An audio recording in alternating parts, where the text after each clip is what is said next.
there's been a lot of talk on TV. A lot of the major news shows have focused on the discrepancy, if you will, between the social media hashtags that have been trending, Black Lives Matter versus All Lives Matter.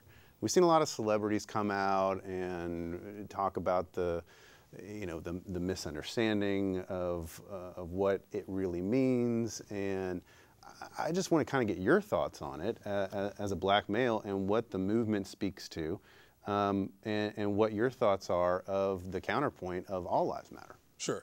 And I take a step back and say first, even under Black Lives Matter, everybody agrees that all lives matter. Certainly, black people aren't saying our rights exist only for black people. So that's not the case. But in the confines of what we're talking about here, when you deal with police officers, it is not a secret amongst everybody. And I don't think you have to be a lawyer to understand this. There's a difference in what happens when you're white versus a minority, black, or Hispanic. There's just a difference.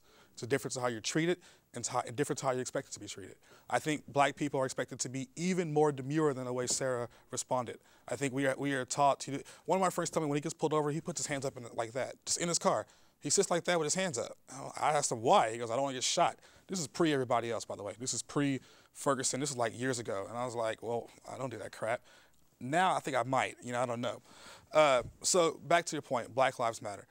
That whole thing is not about saying Black Lives matter more than all other lives or white lives, whatever.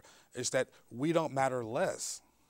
Like treat us the same as everybody else. If you wouldn't degrade somebody else by immediately yelling at them for smoking a cigarette, as opposed to politely saying, hey, will you put that out, and going about your business? Or if you would not shoot me point blank and then make up this cockamamie story that I dragged you around, or tell me to get my wallet and then shoot me when I try to get it.